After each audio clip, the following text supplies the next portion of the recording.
আসসালামু আলাইকুম।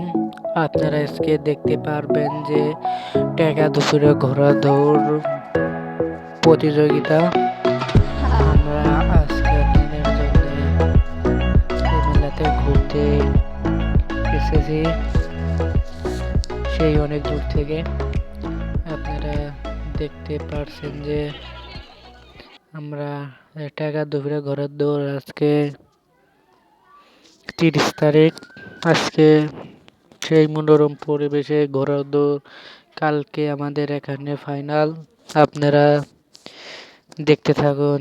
দেখুন তিনটা ঘোড়া দৌড় দিয়েছে। পিচকার দুই শেষেমেশে ওই যে ওখানে আমি ক্যামেরা দ্বারা ধারণ করার চেষ্টা করতেছি, কারণ আমরা চোখে যেমন দেখতে পারবো কিন্তু ক্যামেরাতে তেমন দেখা যায় না। ওই কারণে আমি জানার চেষ্টা করছি। পিচকার ঘোড়া মাঝখানে গেছে, আর মাঝখানে সেটা গেছে লাস্টে, আর সেটা ফার্স্টে, ওটা ফার্স্টেই আছে। আপনারা দেখতে থাকুন। আপনারা যারা আমার চ্যানেলটি সাবস্ক্রাইব করেন নাই, একটু প্লিজ একটু করুন। আমি সেই কষ্ট করে ভিডিও বানাই, একটু দেখ। একটা শর্ট পড়ে গেছে, ও একা একা দৌড়াচ্ছে। দেখুন, আপনারা দেখতে পাচ্ছেন যে একটা ঘোড়া একাই গেল, কোনো চর নেই, কোনো চালক নেই, চালকবিহীন ঘোড়া গেল। ওই ইয়ারটি পড়ে যাওয়ার কারণে ওরা একলা একলা গেল। হয়তো বা ওকে সেকেন্ড বা থার্ড হিসেবে গণ্য করবে।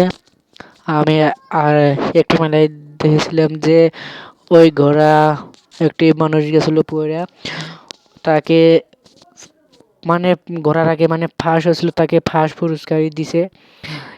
M11 কি বানি করে, মনে হয় সেকেন্ড হলে সেকেন্ডই দিবে নাকি না দেখা যাচ্ছে।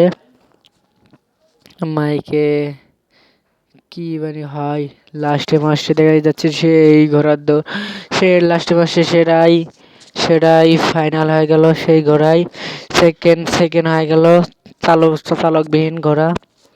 আপনারা দেখতে থাকুন সে চালকবিহীন ঘোড়া। এবারে আপনারা যদি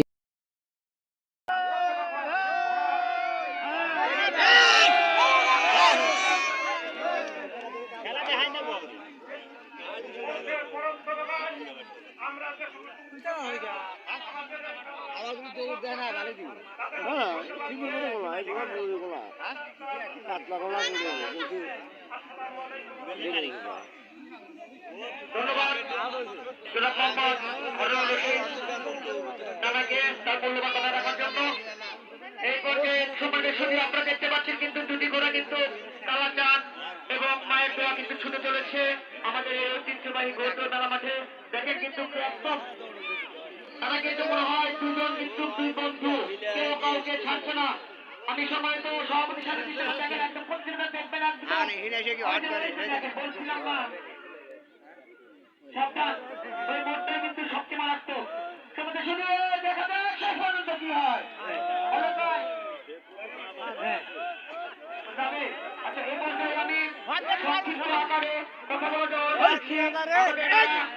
কমিটির সম্মানিত সদস্য এবং আমাদের বিশেষ অতিথি সংক্ষিপ্ত আকারে কথা বলে দেওয়া হচ্ছে।